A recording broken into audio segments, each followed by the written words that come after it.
하고 축복합니다. 네, 여러분들도 저 사랑하고 축복하시죠? 네, 우리 다 같이 사랑하고 축복합니다.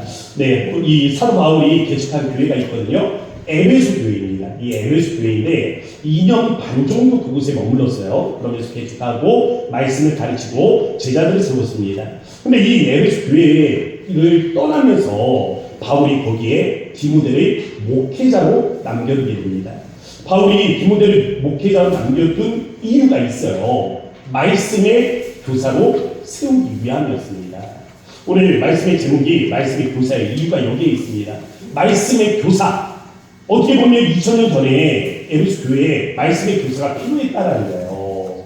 그렇지만 오늘 이 시대를 보십시오. 우리의 가정, 우리의 교회 그 어디에도 더 간절히 필요한 직분이 있습니다. 무엇입니까? 말씀의 교사죠. 말씀의 교사가 2000년 전 에베소 교회에 필요했던 것처럼 오늘 우리의 가정에 우리 교회에 필요하다는 것입니다. 그럼 여기서 우리는 어떻게 말씀의 교사로 세워질 수 있는가? 어떻게 이 말씀의 교사가 우리가 될 수 있을까라는 이 질문 앞에 그 답을 말씀을 통해서 깨닫기를 원하는 것입니다.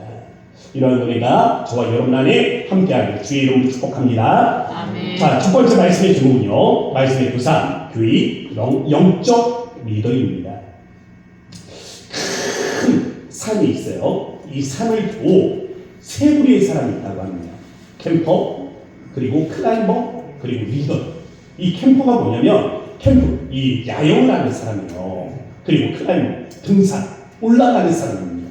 리더, 그냥 혼자 올라가는 것이 아니라 함께하는 공동체와 그 목표지에 이르는 사람, 그를 리더라고 하는 거죠.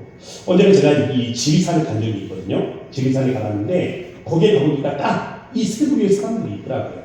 이 지리산 이 밑에 보니까 계곡이 흘러요. 저 물이 막 흐르니까 그 밑에는 야영을 하는 사람들이 있었습니다. 그게 바로 캠퍼죠. 그리고 산을 오르는데 혼자 온 사람들이 있더라고요. 등산을 좋아하는 사람들 같았습니다. 이 클라임, 그 산을 오르기를 즐겨하는 사람들.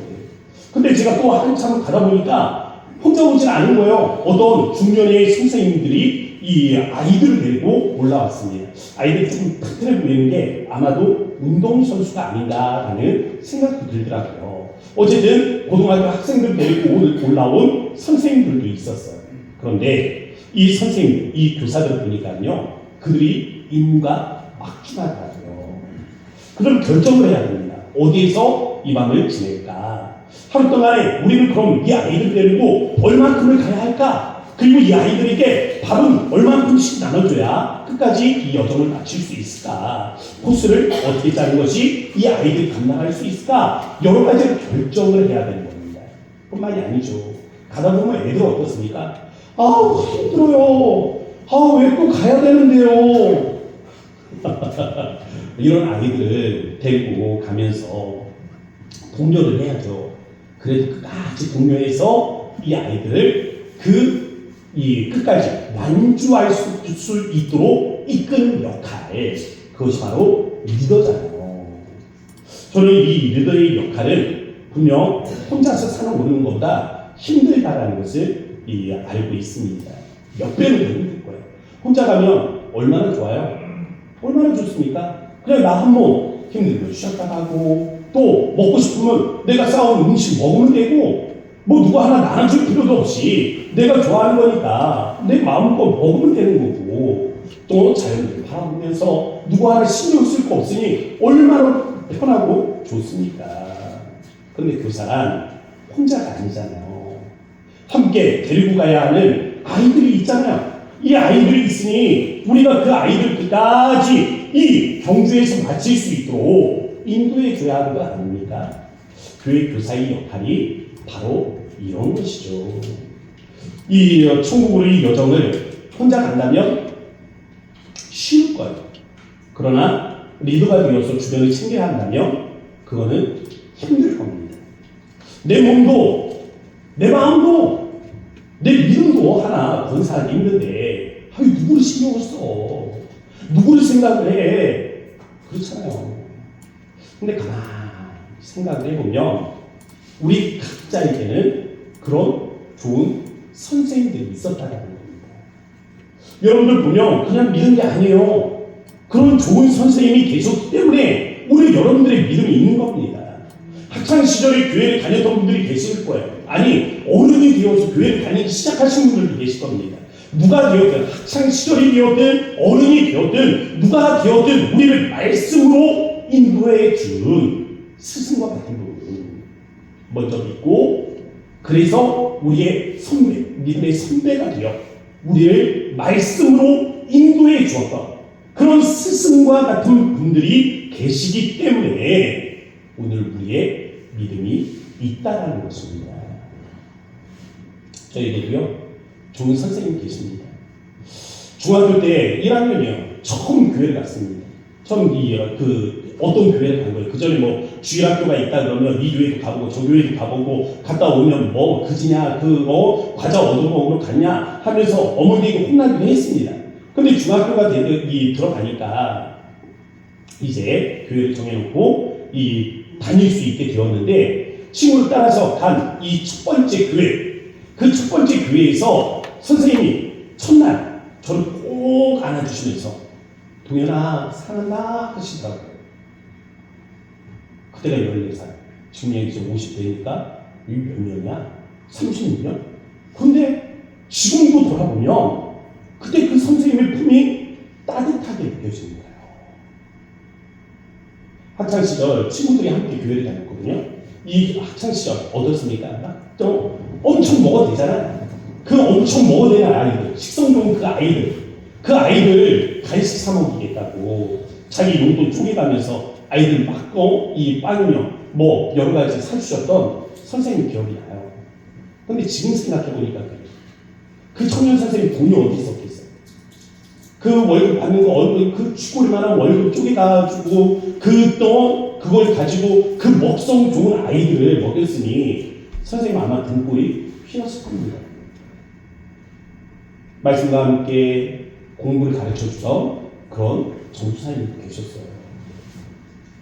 우리 모두에게는 이렇게 우리의 믿음을 이끌어 주셨던, 말씀으로 이끌어 주셨던, 말씀을 이끌기 위해서 헌신해 주셨던 그런 교사와 같은 분들이 계셨기 때문에 오늘 우리의 믿음이 있다라는 것입니다. 아마 그분들의 이름은 다양할 거예요. 뭐 땡땡 지사님, 땡땡 권사님, 뭐 땡땡 장로님, 땡땡 전도사님, 땡땡 목사님, 아니면 땡땡 부역장님, 아니 땡땡 뭐 성가대가 하면 성가대 대장님, 아마 그 이름들은 각자에게 다양할걸요. 하나 확실한 건 그분이었구나 하고 생각나는 분은 계실 겁니다. 그럼 반대로 한번 오늘 생각을 해보세요. 오늘 누군가에게는 그런 영적 리더가 필요하다는 겁니다. 믿음은 그냥 나지 않아요. 로마서 10장 14절 말씀 우리 앞에 화면을 보고 함께 읽어보도록 하겠습니다. 다 같이 시작. 그런즉 그들이 믿지 아니하는 일을 어찌 부르리요? 듣지도 못한 일을 어찌 부르리요? 전파하는 자가 어찌 부르리요? 아멘. 누구든지 주 예수의 이름을 부르며 구원을 받는데 그에 앞서 말씀을 가르쳐주는 사람이 필요하죠. 말씀 교사가 필요한 거잖아요. 이 영적 리더가 필요한 거잖아요. 바로 그것입니다. 우리 앞에서 김요한 선생님 꼬닥을 들었는데 이 김요한 선생님이 주일학교 위해서 참 애를 많이 쓰고 계십니다. 지난번에 애를 데리고 롤러스케이트 다녔거든요. 저 여의도에서 좀 탔습니다. 저도 옛날에 여의도에서 좀 탔어요. 그때도 저희 선생님이 여의도에 데리고 갔습니다. 롤러스케이트 타자고.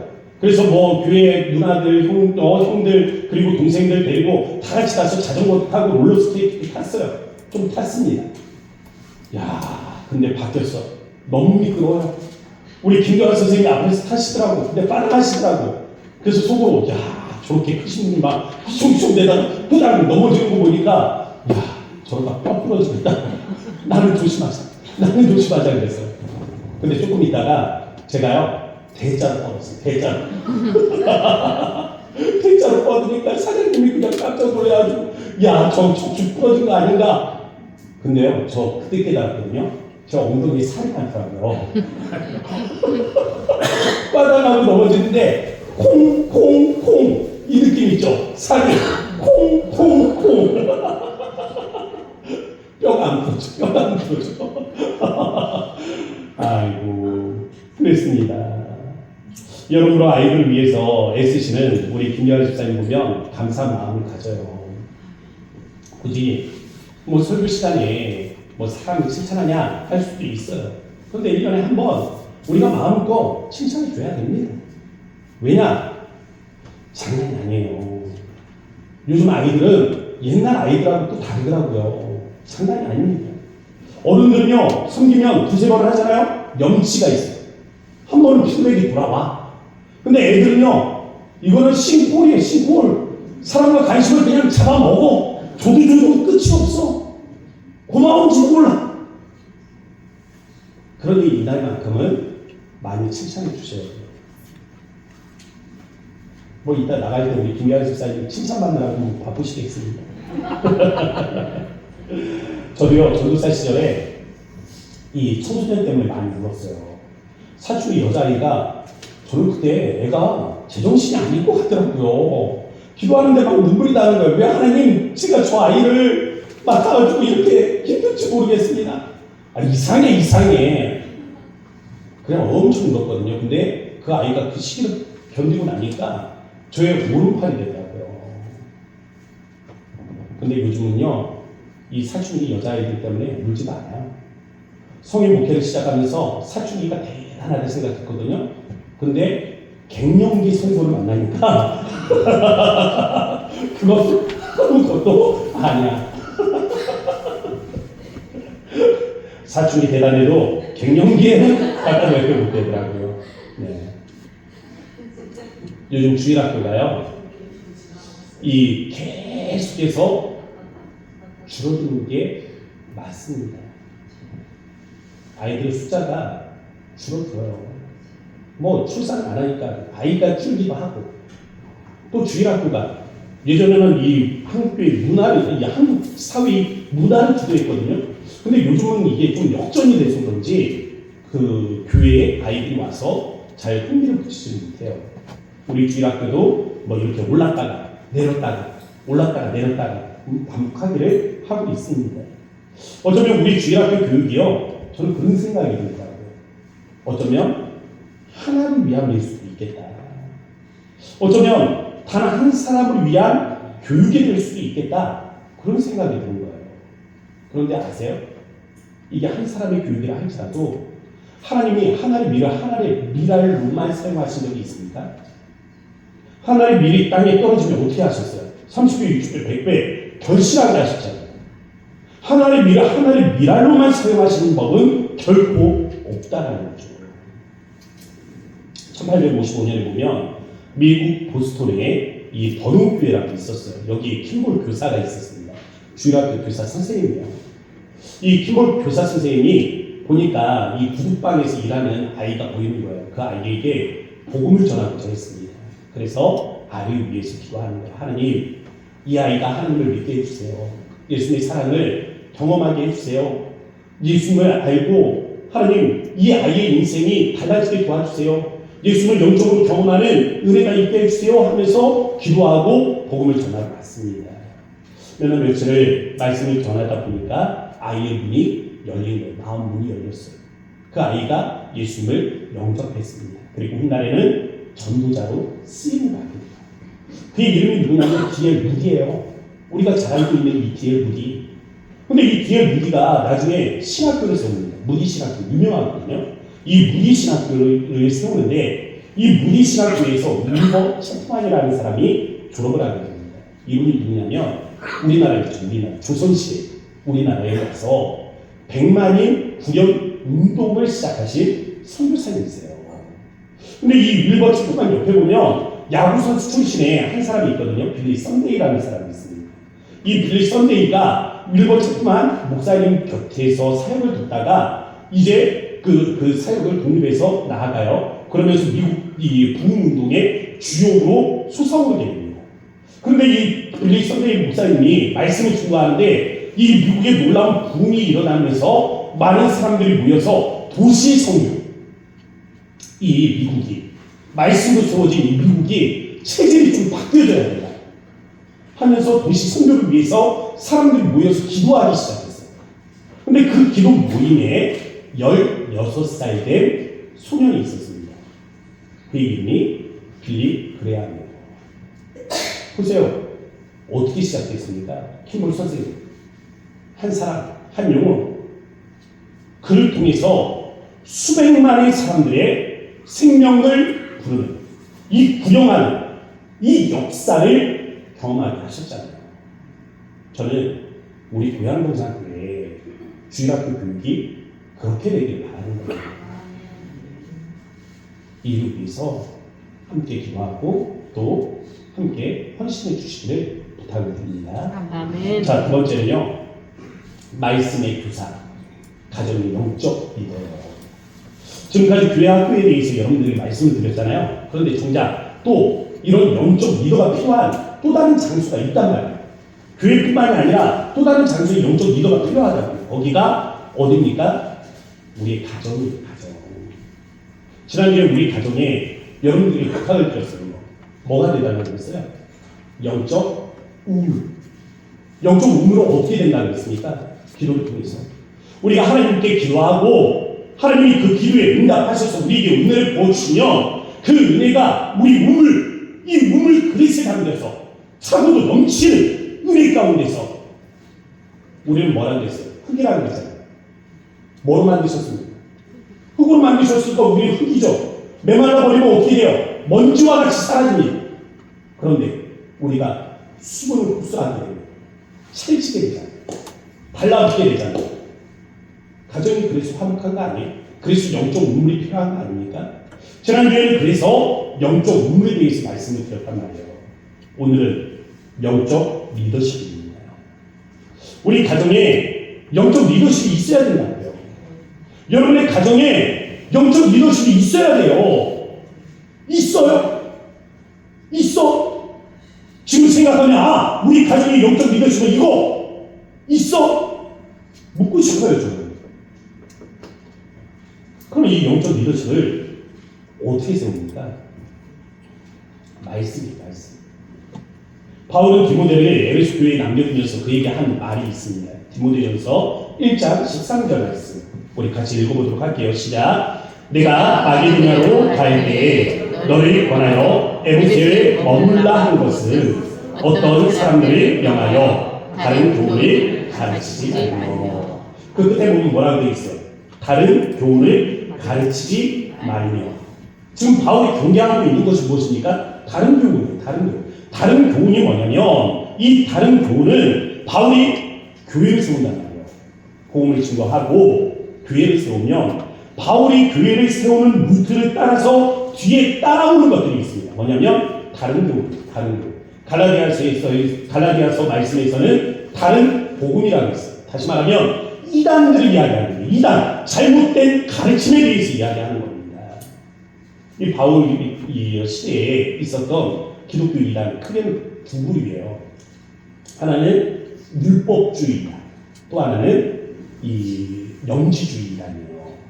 율법주의 이단이라는 것이 무엇이냐면 이 유대교의 할례 의식, 그리고 정례 의식, 그리고 부정하게 하는 음식들이 있잖아요. 이런 것들 먹지 말라 하면서 너희가 유대교로 개종을 해라. 할례를 받고 정결 의식을 행하고 부정한 음식들을 먹지 않겠다고 하면 너희는 유대교인이 될 수가 있다. 그러면 말씀 듣고 예수 믿고 구원을 받는다.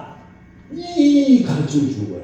결국에는 예수를 믿고 구원을 받는다고 하지만 이게 복음의 내용과 일치합니까? 일치하지 않습니까? 아니야. 일치하지 않는 거예요. 잘못된 거예요. 그래서 다른 교훈이라는 겁니다. 영주주의 이단 그래요. 영주주의 이단은요, 이 당시의 철학 사조를 가지고 교회 안에 들어와서 복음의 내용들을 바꿔버리는 사람들입니다. 그래서 그들은 우리의 영혼이 구원을 받았다는 거예요. 당신의 영혼이 구원을 받았습니다. 우리의 영혼이 구원을 받았으니까 우리 육체는 어때요? 어차피 이 땅에 죽을 거 아니에요. 죽으면 썩어서 하늘의 흙으로 돌아갈 거 아닙니까? 그러니까 육체는 필요가 없다. 우리 영혼은 이미 구원을 받았고 육체는 필요가 없다. 너무 구애를 받을 필요가 없다. 자유하게 살아라. 너가 즐거우면 됐다. 쾌락주의. 교회 안에 쾌락주의가 뿌리박게 한 게 바로 이 영주주의 이단입니다. 게다가 이 에베소서에 보면 은장색 데메드리오라는 사람이 있었어요. 은장색이 뭐냐면 은으로다가 우상을 만드는 겁니다. 그리고 그것들을 기념품으로 해서 사람들이 가지고 가서 그것에 절하고 우상을 숨기도록 하는 것. 이게 바로 은장색이에요. 왜 이런 은장색이 있었냐면 거기에 보면 세계 7대 불가사의 중에 하나인 이 아덴 신전이 있었거든요. 이 아덴 신전이 있습니다. 지금 봐도 기둥 남아 있어요. 기둥 남아 있는데 기둥 보면서 사람들이 뭐라 하는지 아세요? 와.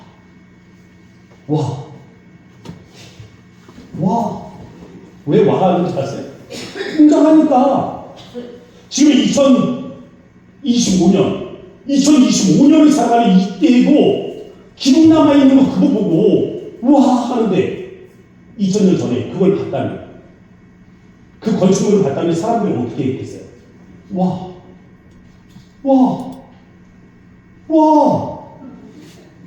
한다고요. 그러니까 사람들이 와서 그렇게 우상들을 산 겁니다. 이러한 곳에서 바울이 디모데에게 이야기하는 거예요. 디모데전서 1장 18절 함께 읽어보겠습니다. 시작. 아들 디모데야, 내가 네게 이 교훈으로서 명하노니 전에 너를 지도한 예언을 따라 그것으로 선한 싸움을 싸우며.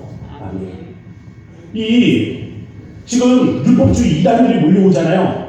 그리고 영주주의 이단들이 몰려오잖아요. 거기에다 우상을 섬기는 사람들이 있잖아요. 이 곳에서 디모데에게 뭐 하라고 합니까? 선한 싸움을 싸우라. 선한 영적 싸움을 싸우라 말하고 있어요. 그런데 그 무기가 무엇입니까? 예언을 따라.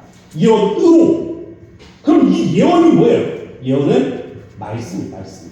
그럼 말씀이 없이 영적 싸움이 있을 수 있어요? 없어.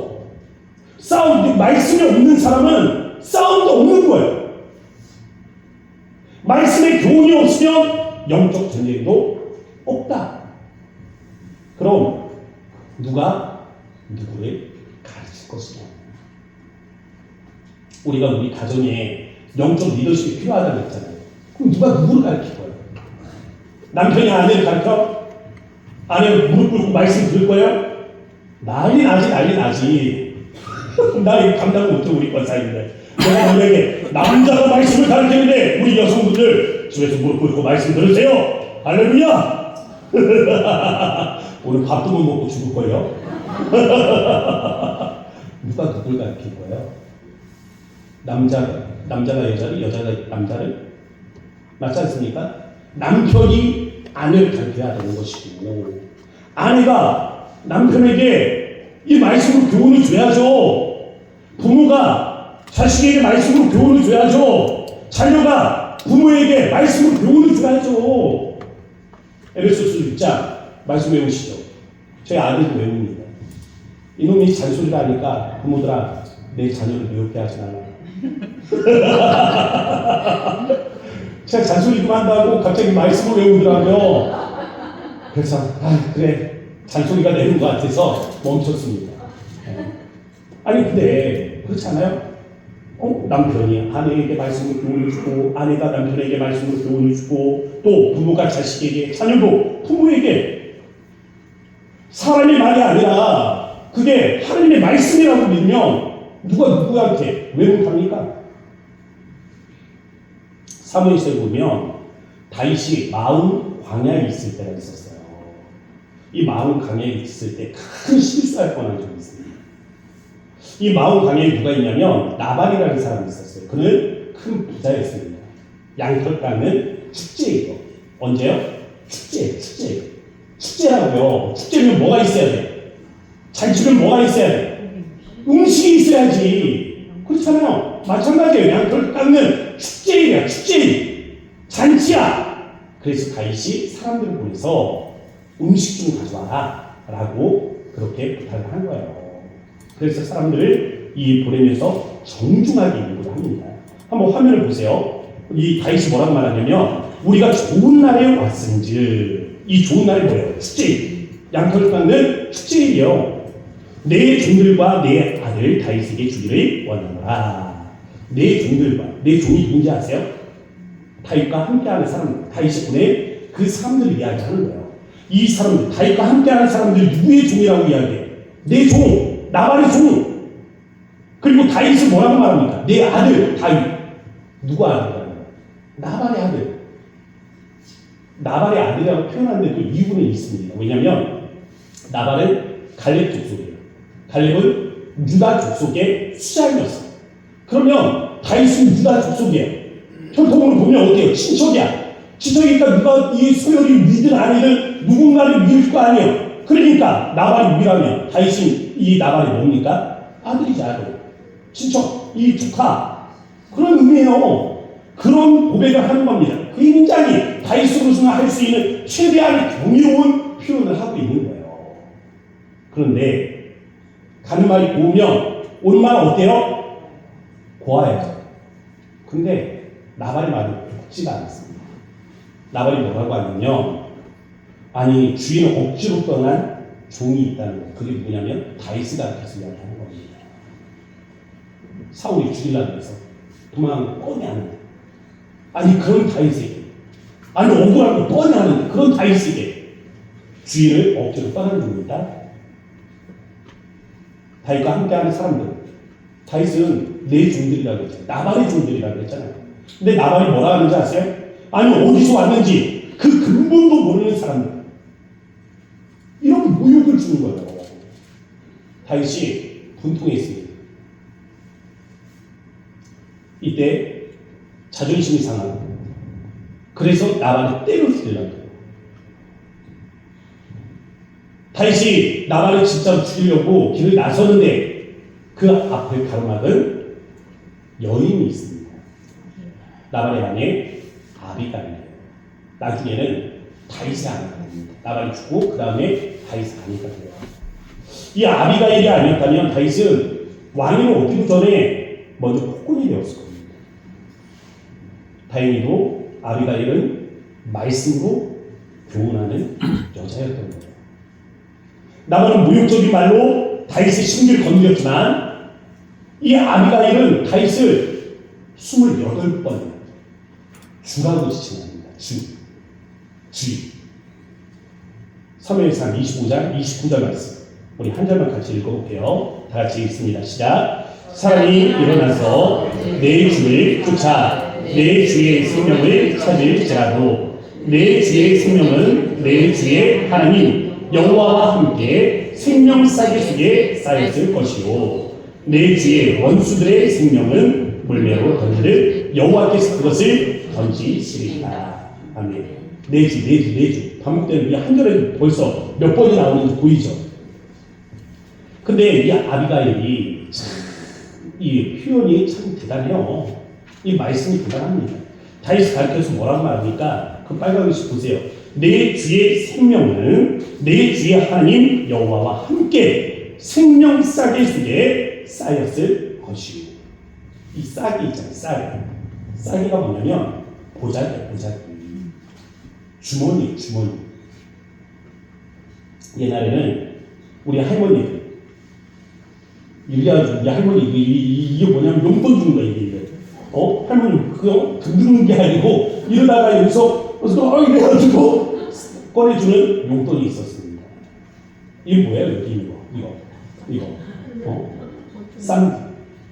쌈지 주머니잖아요. 싸게. 하나님의 쌈지 주머니요. 한 번 들어가면 누가 와도 꺼낼 수 없다는 그 쌈지 주머니. 그 소중한 것을 보관하는 그 쌈지 주머니. 그게 이 싸게라고. 다윗이 이 의미를 알고 있는 거예요.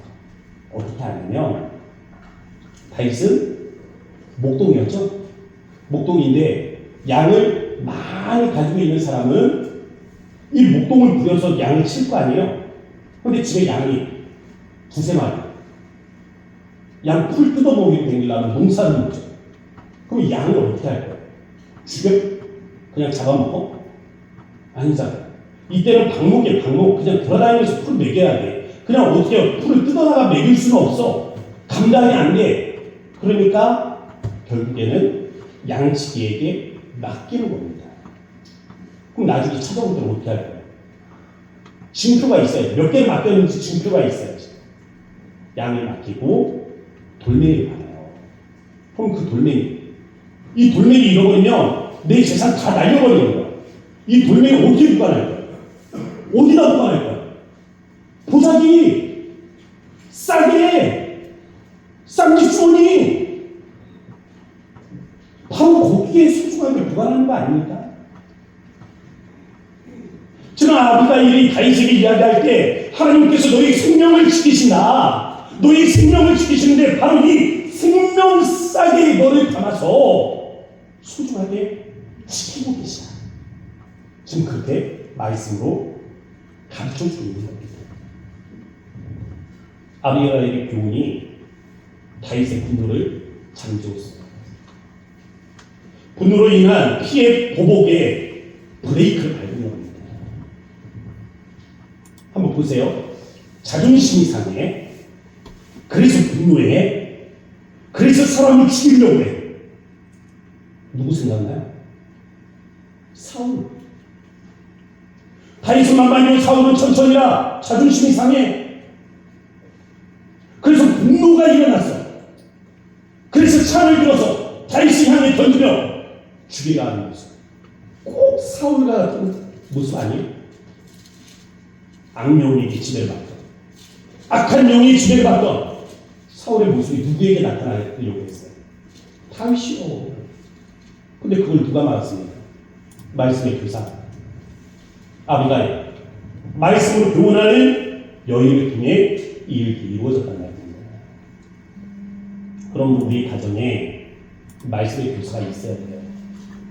부부가 서로에게, 부모가 자녀에게, 반대로 자녀가 부모에게 이처럼 말씀으로 교훈할 수 있어야 됩니다. 마지막으로 세 번째, 말씀의 교사. 업신여기지 못하게 하는 법이에요. 업신여기라가 뭔지 아세요? 이 영어로는 look down, 바라보다 down, 아래로 바라보는, 이렇게 바라보는 거, 이렇게요. 아, 이거 네가 잘하지. 이거예요. 딱 이거예요. 딱 이거. 깔본다 라는 뜻입니다. 바울이 디모데에게 말해요. 이 디모데전서 4장 12절. 누구든지 내 연수함을 뭐하지 못하게 하라고요? 업신여기지 못하게 하라. 깔보지 못하게 하라. 디모데는 젊은 사람이에요. 에베소 교회에는 지금 하나님을 경외하는 경건한 유대인들이 있는 그런 곳이었습니다. 그들은 세례 요한에게 세례도 받고 그의 제자가 되었던 그런 사람들이 있었어요. 그들은 구약 성경에 정통한 사람들이 많았단 말입니다. 디모데는 그들에게 어리다고 쉽게 보여서는 안 돼요. 메시저, 이 말씀을 전하는 자가, 말씀을 교훈하는 자가 하찮아 보여. 그럼 그 말씀이 어떻습니까? 하찮아 보이는 거예요. 그럼 그 사람이 깔본 그런 쉬운 사람이 되어서는 말씀을 교훈할 수 없다고, 말씀의 교사가 될 수 없다고요. 근데 이런 권위가 어떻게 주어집니까? 내가 주장하는 게 아니에요. 사람들에 의해서 인정이 됩니다. 그럼 사람은 어떻게 인정해요? 내가 본을 세워야죠. 본이 되어야 하는 겁니다. 바울은 디모데에게 말과 행실과 사랑과 믿음과 정절의 본이 되라. 그래서 그렇게 권면한 겁니다. 여러분, 우리가 누군가에게 말씀으로 교훈하려면, 말씀으로 가르치는 자가 되려면 먼저 말씀을 따르는 자가 되어야 됩니다. 이를 통해 우리의 성숙함을 드러내야 하는 것입니다. 가끔 교회 안에서 이 신앙의 미성숙함을 볼 때가 있어요. 지구는 있는데 신앙이 성숙하지 못한 거예요. 애기 같아.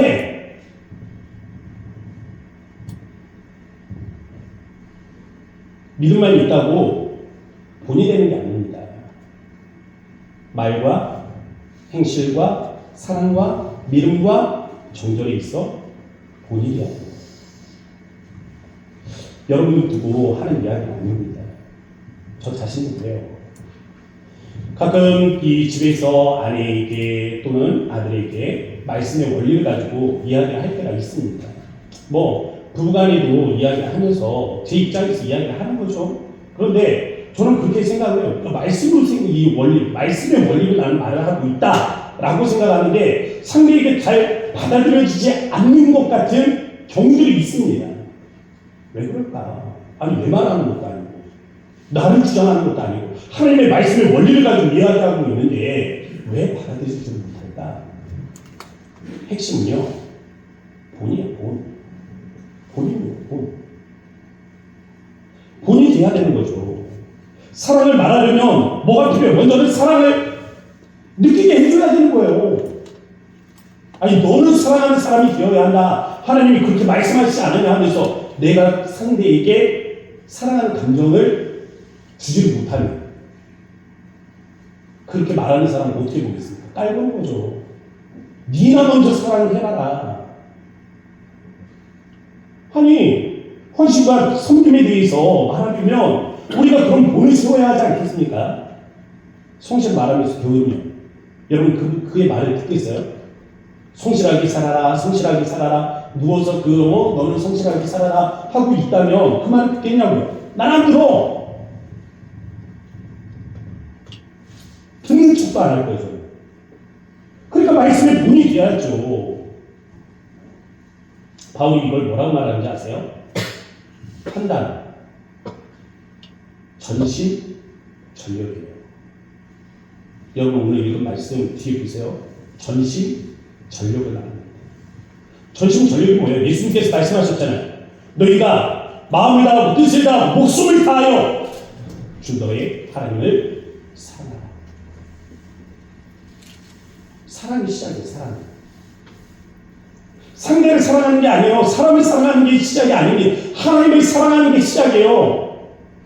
하나님을 사랑하기 전심 전력으로 온 마음으로 온 뜻을 집중해서 모든 것들을 다 쏟아부어서 하나님을 사랑하는 겁니다. 하나님을 사랑하면 그 말씀에 순종하게 됩니다. 자녀가 부모를 사랑하면 부모의 말에 순종하듯 우리가 하나님을 사랑하게 되면 하나님의 말씀에 순종할 수 있다고, 본이 될 수 있다고요. 본이 되면 그 다음 우리 가정에서 내가 진짜 말씀 교사가 될 수 있는 겁니다. 오늘 우리 교회, 오늘 우리 가정에 이 진짜 말씀 교사가 필요해요. 바로 내가 이런 말씀의 교사가 되게 해달랍니다. 여러분 구하시는 은혜가 있기를 바랍니다. 함께 기도하겠습니다. 이 시간에 우리 짧게 함께 기도합니다. 하나님, 우리에게 말씀의 교사, 하나님이 거룩한 직분을 주셨습니다. 내가 진짜 말씀의 교사, 말씀의 본을 세우고 또 말씀을 구원할 수 있는 영적 리더십 교회 안에서, 하나님 우리 가정 안에서 또 내가 있는 곳에서 이러한 은혜를 경험케 하여 주셔서 우리 주의 이름 한번 부르시고 간절한 마음으로 기도하겠습니다. 주여, 하나님 그렇습니다. 오늘 주신 말씀을 기억하며 주님 앞에 하나님 나아갈 때 우리가 은혜하신 주님의 거룩한 말씀을 받습니다. 주님 은혜를 더하여 주셔서 주님의 거룩한 말씀을 마음속에 새기게 하시고 주님의 하나님 은혜와 영광의 교회에 우리가 나아가는 우리 하나님 오늘 경험할 수 있도록 인도하여 주셔서 오늘 우리가 하나님 진짜 말씀의 하나님 교사로 거듭나기 위하여 하나님 우리가 하나님 먼저 오늘 성령 사람들이 되어주기를 원하오니 하나님을 사랑하고 하나님을 사랑하게 말씀을 따르고 순종하며 하나님 말씀에 우리 마음과 하나님의 생각과 하나님의 목숨을 다할 수 있는 우리들이 있게 하시며 하나님 우리 하나님 우리의 영적 리더십이 가정의 교회 하나님 우리 하나님 공동체 하나님 공동되어지는 의가 있도록 주여 우리를 도우실 줄 믿습니다.